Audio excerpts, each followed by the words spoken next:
Hello there. I'm Scotty. You're not welcome back to the road. Halloween Horror Month. Kind of getting down to the wire. I'm kind of running out of ideas for entrances. But yeah, we're on day 11. And we're going to talk about an episode of Extreme Ghostbusters today. But before we get to that, we need to add another piece in the background. And we have Sam from Trick or Treat. Here, the little Nickatoony terror I had. We're gonna put him right here between Shorty and Ghostface.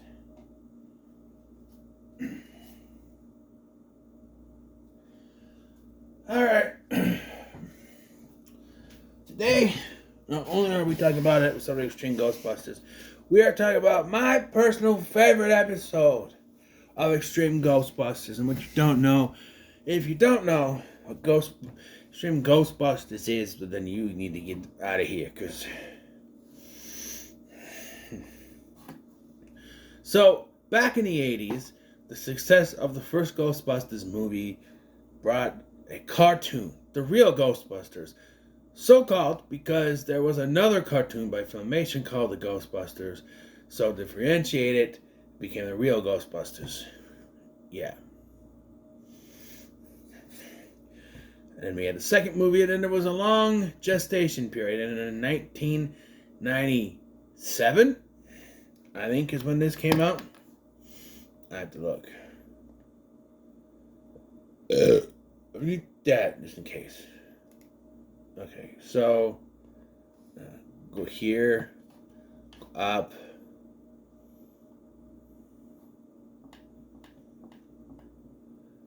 '97. This, what? 40 episodes, all released between September 1st and December 8th, 1997. How the hell does that work?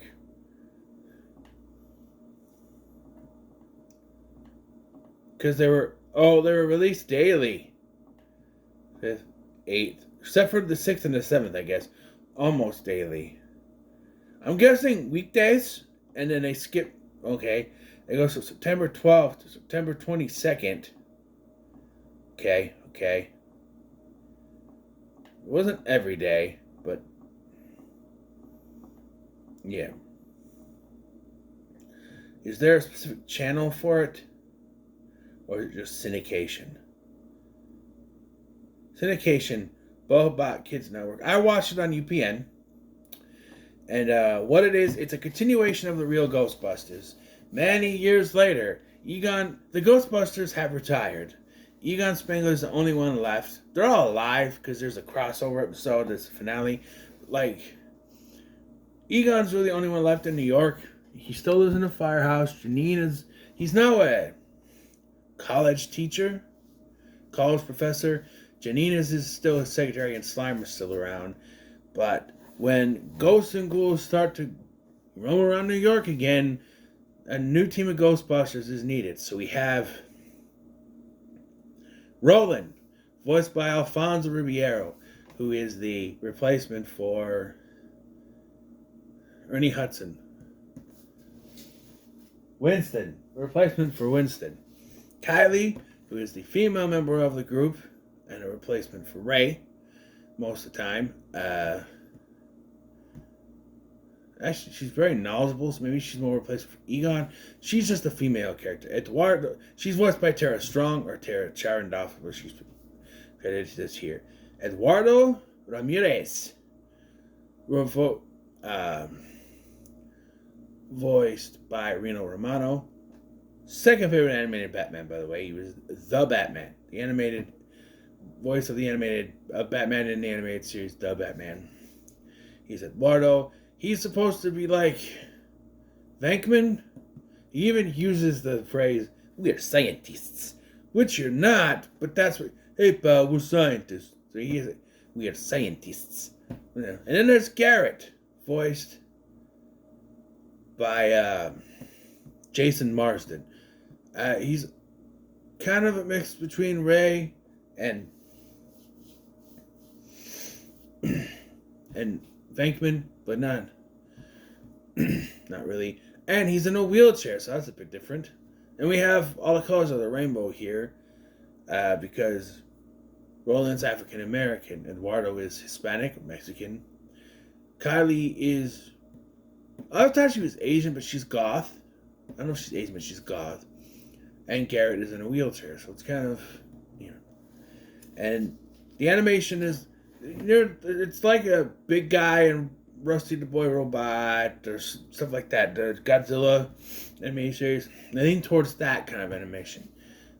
So, yeah. This episode I'm talking about specifically is called Deadliners. It's a Hellraiser spoof of sorts. And you know what? Out of all the... Some people say they wanted...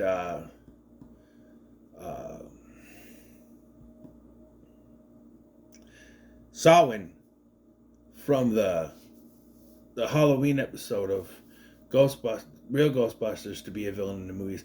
I wanted the Vathek. That is their character names. I wanted them to be villains in a movie. I thought it would be cool. You know?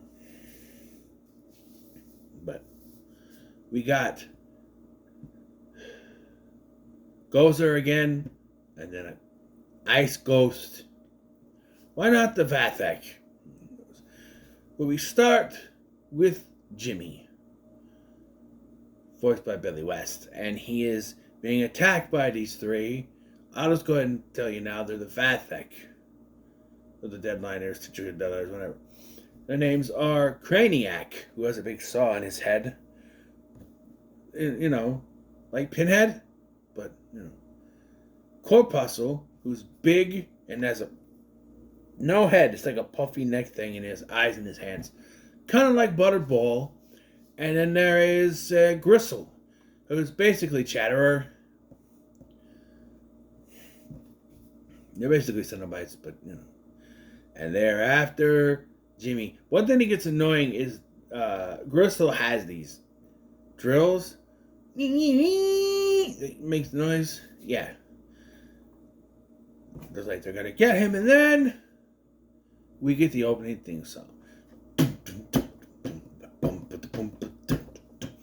If there's something weird, no, something strange in your neighborhood, who you gonna call? If there's something weird and it don't look good, who you gonna call? That's right.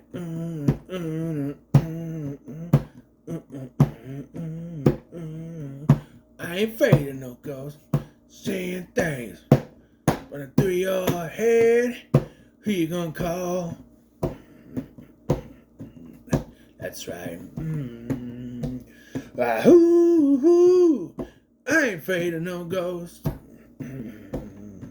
You know, busting makes me feel good. I ain't afraid of no ghost. Hoo-hoo. Very much 90s rockadelic version. I might have messed up here, but I don't know. I love this version of the theme song. I'm sorry. As a kid watching this, rocking out. Yeah, I'm sorry. Saturdays and Sunday mornings. Yeah, love it. Love this version of the theme song. I like it better than the original version. Sorry to say, but I do. But, anyway. So we now cut to the Ghostbuster hangout at the firehouse. Here's a news report on children's horror writer J.N. Klein. I'm assuming that the name is taken from Jeff Klein, one of the producers, but also J.N. Klein, R.L. Stein. Yeah, that's what it is. They said he's giving Stephen King a run for his money, which, yeah, I guess. He writes children horror novels, and I guess they're gory, which Goosebumps is not. Yeah. Garrett is trying to win some sort of writing contest. He wants to write a story. He wants to get published. but it doesn't look good for him. But yeah, I do like how he keeps asking if there's any calls, and Egon runs in. We have a call. Is it for me? It's for all of you. It's we have a case. So they go to the disappearance of Jimmy. I like this guy that's recounting the story. They came in. I didn't know I was here. They took Jimmy. Jimmy. They didn't know I was here. He's just rambling on. I always love it. And they talk about the big guy had a saw on his head. And he's like, Craniac. Doziak? Craniac. He's from one of the books. One of Jan Klein's books. You read Jan Klein? You read? My little brother reads those books. You read kids' books? Yeah, I read the books to kids. And they're gory, Yeah, so we read those books. So, yeah. So, Eduardo thinks that the creatures from the books have come to life. And the rest of them dismiss it, even though they fight fucking ghosts on a daily basis. This is too much for them to comprehend that characters from books can come to life. What's more is they don't run this by Egon. Egon should be the one to tell them, oh yeah, that is something from Tobin's Spirit Guide, the Vathek. No, it's Kylie that later explains what the Vathek are. Yeah. Or maybe Eduardo goes out on his own and like, oh, he had some crazy notion that characters from books are coming to life. Well, that's the thing. It's in Tobin's Spirit Guide. They're called the Vathek. But no, nothing. No, they just don't believe him at first. Right? And they get another call for another thing where characters are being taken. And they're being taken. And they find that Jimmy is now one of them. He's like, that's what they do. They take people and turn them into like them. Like who? Craniac. And I like this. Who said my name? And he comes out. I like how they blast him and he explodes. And they're like, yeah, we took care of him. And I was like, wait, that's not how it's supposed to work. He exploded. And he just puts himself back together. I like that. And Kylie's like, Jimmy, help me get these people out of here. And he teleports them away. And she's like, that's not what I meant. But they get Garrett, because Garrett runs after them. Yeah. Or not Garrett, Roland. They get Roland. Roland runs after them, and we hear through the speaker, guys. Yeah. And it turns out they're at J.N. Klein's mansion. This is where Kylie reads it. They're the Vathek. They come from the book. She's like, were they really there? Or maybe they existed and he was writing the books about them, I guess. If it is written, so shall it be done. That's why they can't destroy it, because if it's not written, it can't happen.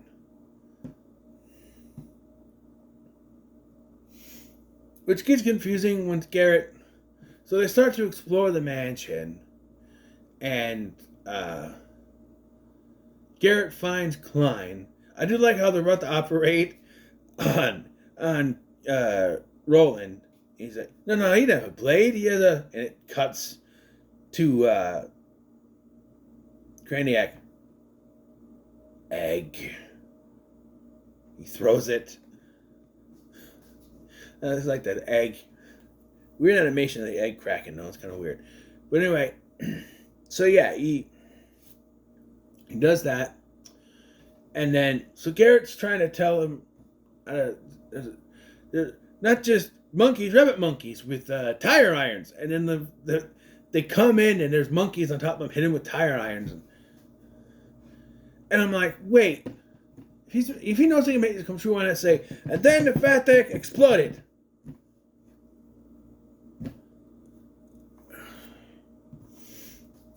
No.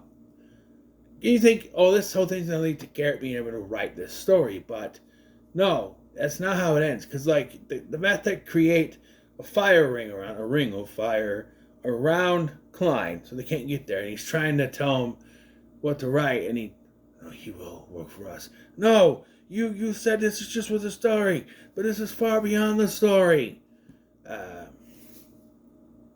Garrett's able to get back in there by hopping a wheelie over a fire. Tries to write the story but can't do it.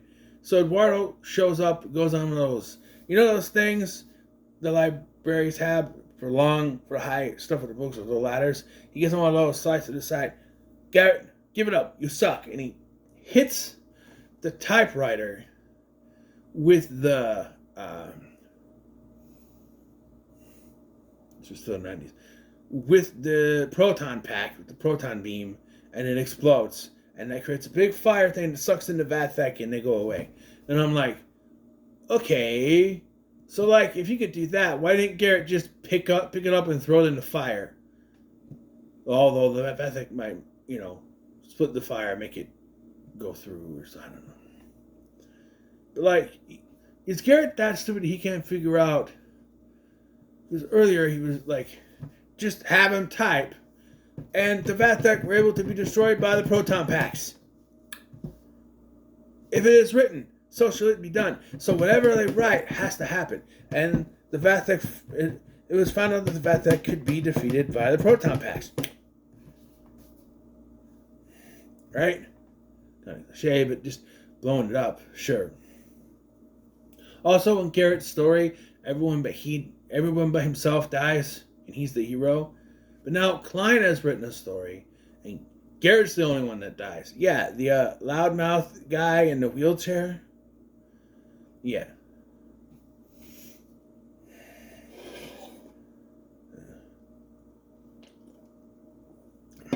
But also, if he wrote the story with the Vathek still in the story, when they come back. And by the way, actually, what they call the Vathek here is actually called a topa. So it's more like believing in something so much that it comes to life. It's called a topa, something like that. But yeah, great episode. One of my favorites. I had this on a VHS back in the day. I recorded from TV. I watch all the time. Love this episode. I love this show. So yeah, let's catch it off. We got 2 left. We got just 2 left, man. 2 left. So, what are your thoughts on this episode? Leave a comment below. Make sure you like, share, and subscribe. Thank you for watching.